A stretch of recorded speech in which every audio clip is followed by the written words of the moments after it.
Ladies and gentlemen, welcome to Forced! Yes. Wonderful game this is. I'm your host as normal, Don the Expert of Coles from VideoGamesUncovered.com. And I thought today I would give you guys a little preview of Forced. A great game by the guys from BetaDwarf, which are a great group of guys, based around in Copenhagen now. If you haven't read up the story of them creating this game, it is a very compelling story and it's actually really inspirational as well as an indie developer, so go check them out. They did a really great job in this game. If you've read my review of it, this game is really great. And so what I will do is, because this is a preview of the game and I'm just going to give you a taster of what it's like, there will be a link to my written review on the website in the description below, so if you are interested in checking out with the more deeper aspects of the game and how it actually was and how it came out, there's my review of it there. So Forced! It's a very cool, action-packed action game. Simple as, really. And you know what's fantastic about it? Twitch streaming. It's so good. And so today I'm going to show off some gameplay of you guys on the campaign. The great thing is you can choose to use the controller or use keyboard and mouse. I'm going to use keyboard and mouse just because I'm used to it, but of course it's all up to you. It's great that they have that connectability there. One awesome thing that I do love about Forced is that this is the single player, right? This single player can also be multiplayer whenever you want. So you can go into a multiplayer lobby, start playing and just have fun, and just have drop in and drop out cooperative play, which is really easy to pull off. And so let me walk you through what the game is basically about. You're this guy, a gladiator, poised on gladiatorial combat. And this is your spirit entity, known as Balthus.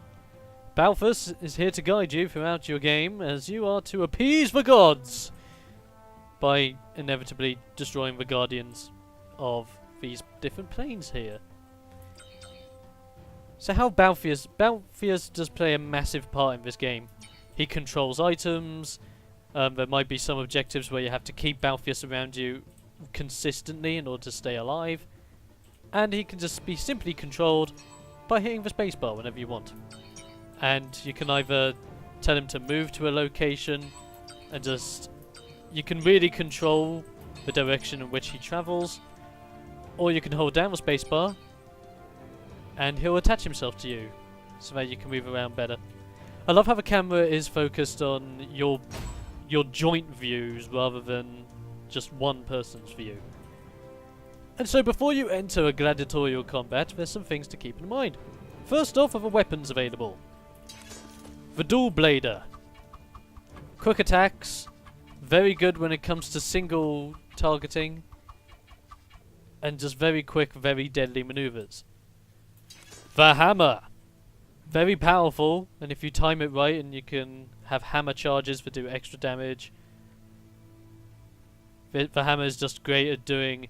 It's kind of like the dual blades, but instead of the dual blades, it's not as fast, but it deals quite a bit of damage, and it's also great for AoE damage. So keep that in mind. The shield is actually my personal favourite. Well, one of my personal favourites next to the bow, but I'll get to the bow in a second.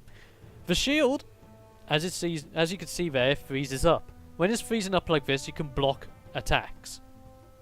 Then when you're not blocking attacks, you can just swing the shield wherever you wish and just smack people. And then with the shield, you're going to be having defensive abilities and defensive buffs, which actually come really handy, especially if you want to control your enemies rather than anything else. And lastly, my personal favourite, the bow. Long-range attacks which you can hold down to increase damage and the length of it. It's a very good weapon overall. It's got an emphasis on chain attacks, so like chain lightning and all that jazz. So it's really good. I have not done this challenge, speed or caution, so I'm going to try this with the bow this time round. And you'll notice that there are these crystals. These crystals go towards your abilities, or your skills, that are right here. Now you unlock different skills as you progress through the game, as you can see here, 22 and 30. And these don't correlate to a level, these correlate to how many crystals you have in your possession. So I have 13. So I can have an ability on my right click, an ability on my Q, and 2 passive abilities. So for this particular instance, I'm going to just quickly remind myself what these are. Healing arrow totem. Ooh, that's actually quite handy. Invisibility. I think Nova Bolt's the one I normally go for. Creates an explosion based on the number of marks targeted. Okay, I'm gonna have chain lightning there, and probably the explosion here. That should be good. And as for passives, unstoppable thunder. Yeah. Let me see. Do fully stretched arrows, do that. Minimum stretch time is reduced. Let's go with that and this. And of course, as you get more crystals, more abilities become unlocked. And 75 crystals meaning that you get everything, which is great. And how you get crystals is really simple. As you can see up above, you have Trial. That's your simple challenge. And basically for completing the trial that's ahead of you, you get a crystal for it. A challenge. When it's the first time doing a trial, like I am doing right now, you will not know what the challenge is. The challenge will actually become apparent once you've defeated the trial once. So inevitably, you can't get the challenge the first time without even knowing what the challenge is. But it opens one up regardless. And then you have the time to beat. So speedrunners gonna love this, because you get rewarded for speeding through things if you know how good you are. But enough chatter! Let's get into the world of Forced! Ironically, I'm forcing myself to do it. Oh, play on words. So let's see what we have to do for this challenge, shall we? Flip up the time plate. Okay. Let's have a looky here. No. Well, we have to stand here by the looks of things. Now this ring that's around Balthus means we can't go anywhere outside this ring, or else we're going to get severely hurt. Powers. Run! Run as fast as you can! Yeah, Balthus is fully voice acted, by the way, and he's actually got some funny dialogue as well when it comes to later on in the game. Now, as you can see, the statue we can't actually defeat with our normal attacks. The statue can only be destroyed by certain attacks or certain things, which we might see in this stage, depending on if we get to it or not. It's dependent, because sometimes the stages do have what you need to counteract enemies, other times they don't. So sometimes you might be spending the entire level being chased by an enemy, while other times you might be fine. I think you're starting to get this. That's Balthus again. Oh. Now you'll notice when I'm attacking an enemy, little white squares pop above their heads. Those are resources. If you get enough resources on an opponent, your special attacks will actually do more. And then as you go across, different enemies will appear, all with different threats. Some of them have ranged attacks, some of them has close quarter attacks. I think I've actually got that statue stuck. Which if I have, that's actually going to make this level so much easier. Get to the blood banner. Okay. We need to find the blood banner. Now, that over here... Challenges have never been known to be fair, nor predictable. Yeah, thanks, Play along, Balthus. but be careful. Okay. So, Slav is actually one of the guardians that we actually have to defeat at the moment, in the area that I'm in. So you notice what this weird hand is. This hand has explosive properties to it. So as you can see there, Balthus actually let off a bit of an explosion. Because if we run over the hand itself will give Balthus some explosive capabilities and will inevitably erupt. So what we need to do, we need to control Balthus and destroy these statues. Since that's the only way you can destroy them.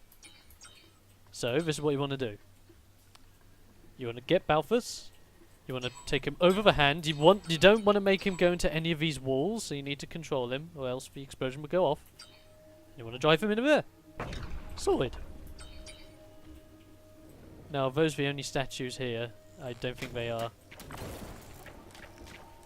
try and get rid of these enemies here. I know I could just charge up my arrows, they'll probably do more damage, but there's just something about just something about spamming arrows at someone that I love. It just makes you feel like Legolas out of Lord of the Rings. Because he's so perfect and mighty. Oh bloody hell, I missed it. It's hard at times because you have to judge where Balthius is going to go, so sometimes you may move in a location where Balthus doesn't identify it as a solid location. I wonder if it means I have to destroy this statue. Well, boom! Oh, it did mean it. I might as well show you this as well. This is a healing fountain. When Balthus goes over it, he'll give you a healing aura, which will heal you. Don't worry, it won't heal enemies. If it did heal enemies, that would be a big issue, because then it would just make fighting enemies really, really tough. So we've done that part of the challenge. You can see here that the game is basically built around challenges and completing the challenges as best you can. Uh-oh, it's another statue. Uh-oh.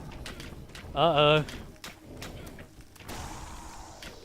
I think I know what we have to do here, but first, let's see if we can't get rid of his opponents. Rid of his enemies. Oh no, he's actually immune to being hit by that. Okay. So the basic gist is we need to activate that central pedestal as best we can without being destroyed by these two enemies here. So just need to just control them, manage them a little bit, stun them if necessary. Careful. Thank you, Balthus, for letting me know that one. So this game is all about challenge, all about mini puzzles as well, because this is pretty much a puzzle. But basically think of it as gladiatorial combat with an additional challenge. That additional challenge being that every single trial that you're given will challenge everything. Like every single trial will be different, which is actually quite crazy because there's so many trials in this. So how did we do? We were really slow. Kill 2 living statues with the same bomb. Damn.